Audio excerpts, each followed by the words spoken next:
This story is a work of fiction. Lanius flies silently. Chapter 2.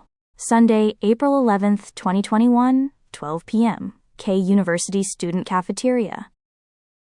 The K University Student Cafeteria, at noon on a Sunday. This place was open 365 days a year. Even on major holidays, it served simple meals for the few students living in dorms or staying in their labs. However, there were not many of these students. So on weekends and holidays, the cafeteria was strangely quiet, as if the loud noise and clinking dishes of the weekdays had been completely washed away. Even in that large, empty cafeteria, Han was at her usual fixed table in the farthest corner. As always, she completely blocked out contact with the outside world. With an emotionless face, she cut her pork cutlet into perfectly equal pieces and put them in her mouth, like adding necessary fuel to a precise machine. Her very low extroversion and low neuroticism acted like a strong shield. It stopped even the chaos of the failing world outside from breaking the peace of this corner table. At the entrance of that quiet, safe space, Ryu appeared like a storm, bringing heavy breathing that broke the silence. Drops of sweat formed on her forehead and nose. Her hair fell messily through a leopard print claw clip. This was because she had pedaled her bike like crazy for 40 minutes. She rode straight through the warm midday spring air, crossing a gray city where the internet was down and cars had stopped running. Panting at the cafeteria entrance, Sia looked around quickly. As soon as she saw Suin's familiar shape chewing her food in the corner as always, she charged forward without pausing. Tap, tap, tap, bang! She roughly pulled out the chair across from Suin and sat down heavily. She poured her hot energy over the table, a mix of her high extroversion and her obsessive new realization about survival. Breathing heavily and with shining eyes, Sia hit the table with her fist and said, "Suin, it's gold. Gold is the answer." The table shook slightly, but Suin didn't even flinch. She completely ignored the loud excitement pouring toward her. She swallowed her food, aimed her eyes and fork at the next piece, and spoke very calmly. "Why are you making dust while I'm eating?" That cold reaction was a familiar pattern for the last 9 years. Sia lightly ignored her friend's completely unaffected attitude and leaned her upper body close over the table. Opening her arms wide, she made exaggerated gestures as if describing the end of the world. She began to speak passionately, almost spitting as she talked. Is dust the problem right now? The times are calling for gold. Look at the current situation. The global financial network is blown away, inflation is going through the roof, and companies are going bankrupt one after another. Paper money will soon become toilet paper. In times like this, we need the ultimate safe asset that has never lost its value in human history. It absolutely has to be gold. Sia had been shaking with extreme anxiety just a little while ago. Now her eyes shone like a prophet who had realized a truth to save the world, deeply focused on her perfect survival formula. However, her grand speech about the macroeconomy was shot down in just 1 second by Suin's highly realistic and logical reality check, spoken while wiping her mouth with a napkin. "I get that gold is good, but I have no money to buy it. Opening square bracket, ... closing square bracket." The power to the grand symphony playing loudly in Sea's head suddenly clicked off, and her eyes shook. The terrible reality of Suin's bank account flashed through her mind. Suin had just gotten her PhD in February, but because the world fell apart, she had no research funding and nowhere to get a job. The joy of finding the most certain safe asset in the world quickly cooled down in front of the painful reality that they had zero capital to invest right now. Suddenly, instead of her big survival plan, Sia felt deep pity and sadness for her unemployed friend. Looking like she might cry at any moment, she frowned slightly and spoke in a caring, sorrowful voice. Right. Our Suin just graduated with her PhD and has no income. I must be crazy. What was I thinking about gold? Are you even eating properly?" She was briefly defeated by the cold reality.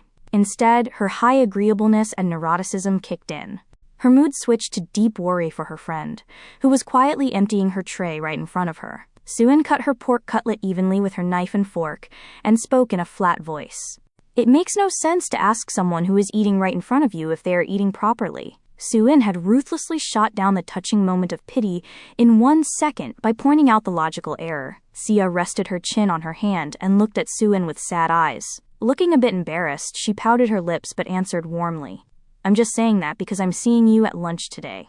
I was worried you might be staying up all night every day." When you stay up all night, you usually just survive on cup noodles. To hide her embarrassment, Sia turned her head. Her eyes landed on the faded menu board on the cafeteria wall. The moment she scanned the numbers on the menu, her instincts from working with production costs and pricing reacted fiercely. Her eyes went wide and she let out a gasp. Wow, food prices have skyrocketed everywhere else, making meals cost twice as much, but the prices here are exactly the same. I want to eat my meals here from now on too. Suin kept her eyes fixed on the food on her tray and said, "But do you even have time to come all the way here to eat?" At that cold reality check, Sia dropped her shoulders as if a balloon had lost its air.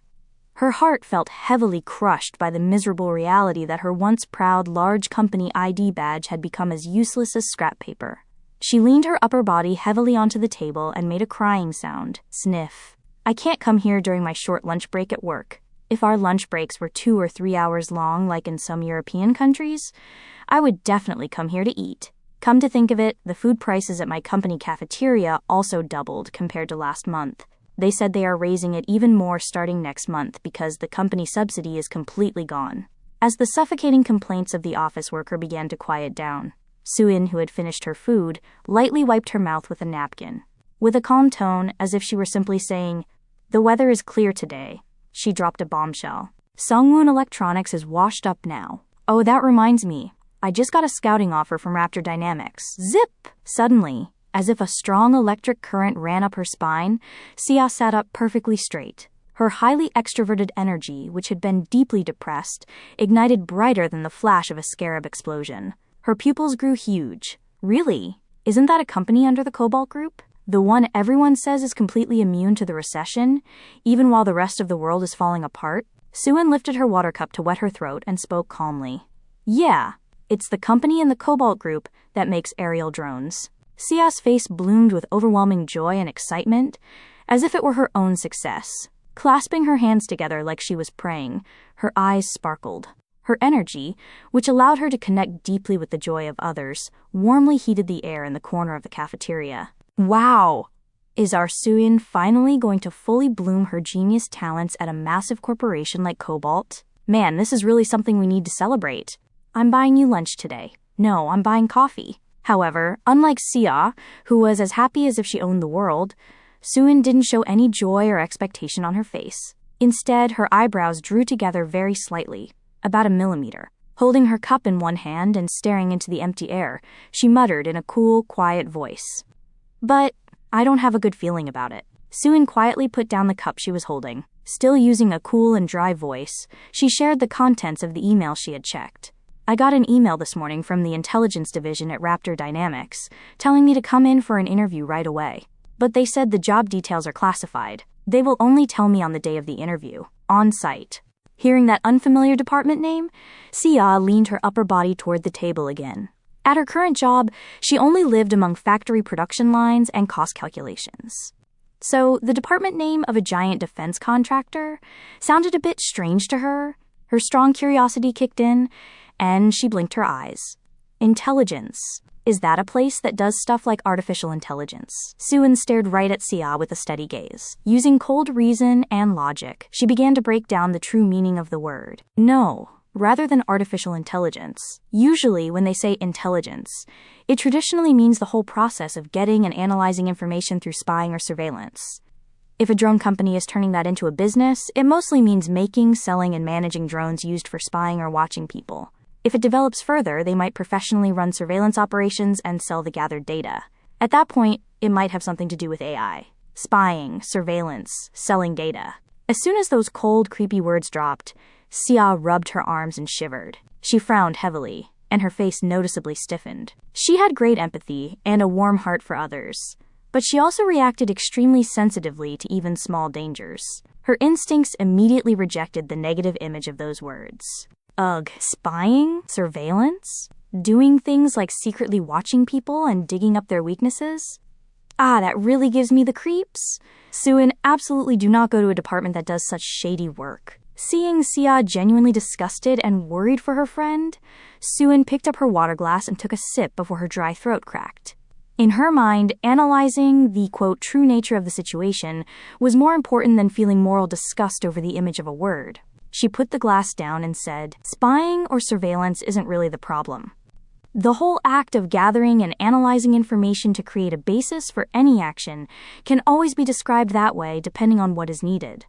I don't think it's something to feel so repulsed by." Soo-in removed all emotion and perfectly replaced the situation with the value-neutral act of gathering and analyzing data. Hearing this perfect logic, Sia relaxed her shoulders a bit. She gave an empty little laugh and nodded.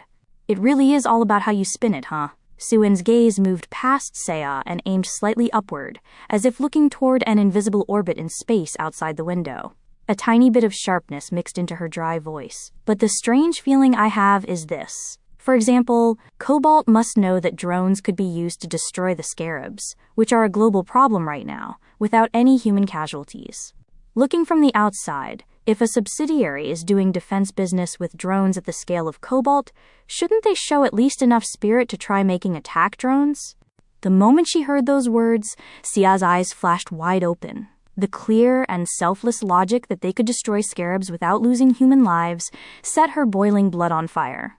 Her unique drive to smash problems and fix them directly woke up fiercely.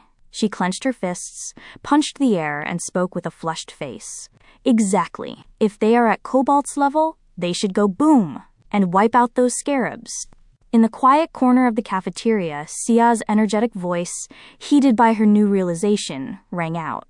However, even in the face of that hot energy, Soo-in was not moved by emotion. She returned to thoroughly analyzed facts to drive her point home. "So I did some research on the school internet to try and guess the job details they refused to tell me. But looking at the public information on Raptor Dynamics, I don't see those features. For example, they have real-time 3D terrain rendering based on swarm drones, AI analysis of crowd behavior patterns with early warning algorithms for strange signs, wide-area facial recognition systems using merged optical, infrared, and thermal lenses, and mid-altitude wireless charging relay stations. It seems their main business interest isn't national defense itself, but something else entirely. It was a list of technologies meant to monitor and control people with suffocating precision.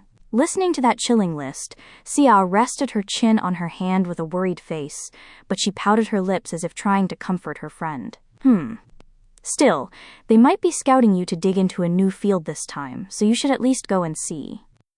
Outwardly, she gave realistic advice out of concern for her friend's future, but inside Sia's head, the warning lights of her strong intuition were already flashing wildly. She had deeply learned Heinrich's law while managing defect rates and risks in production lines. She firmly believed in the statistical rule that behind one massive accident, there are 29 minor accidents and 300 abnormal signs sharing the same cause. To her, these seemingly minor surface facts that Soo-in pointed out were felt as clear warning signs that could not be easily ignored. And in that dangerous coolness, ironically, the massive energy and imagination pushed down deep inside Sia sparked greatly. What if Cobalt wasn't making attack drones? What if those overwhelming capitalists were not stepping up while the world was ending? That meant a perfectly empty blue ocean, a wide-open market for making profits. Seeing this blue ocean, her pupils suddenly expanded hugely. Her extreme anxiety quickly transformed into a fierce joy, burning with the desire to smash the world's problems herself and save it. Sia suddenly thrust her upper body over the table. With sparkling eyes, she said, "Hey, then should we make an attack drone like that and hunt scarabs? This is a total niche market." This absurd proposal to attack a niche market by directly building weapons to stop the end of the world popped out as cheerfully as if she were picking a lunch menu. Soo-in, who had been looking at her smartphone until just a moment ago, slowly raised her head. She had recently switched her major to pure software. To her, building a physical hardware production line from scratch, not just ending with a prototype, was a completely different level of challenge. How are you going to make an attack drone, not just a normal drone? However, there was not a single bit of doubt on Sia's face. Having rolled around in the field, she perfectly understood the core of material sourcing, parts processing, and assembly. She clenched her fist, punched the air, and released her explosive energy. "We have to figure it out starting now. I'll find a way to carve out and build the drone body somehow. So you'll build the software with me, right?" Facing Sia's burning, overclocked passion that was pushing past the limits right in front of her, Soo-in let out a shallow sigh and asked quietly, Just a minute ago, you told me to go to the Raptor Dynamics interview. Sia didn't back down at all. Instead, she answered back shamelessly and brightly. I need time to research the details of how to make it.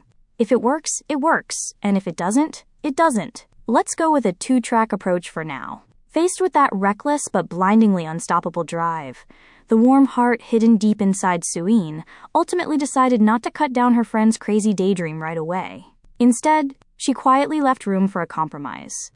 All right, let's talk about that again after I go to the interview. It was a Sunday afternoon where a scouting offer from a giant empire crashed against the ridiculous resolution of two broke friends wanting to build a weapon to save the world.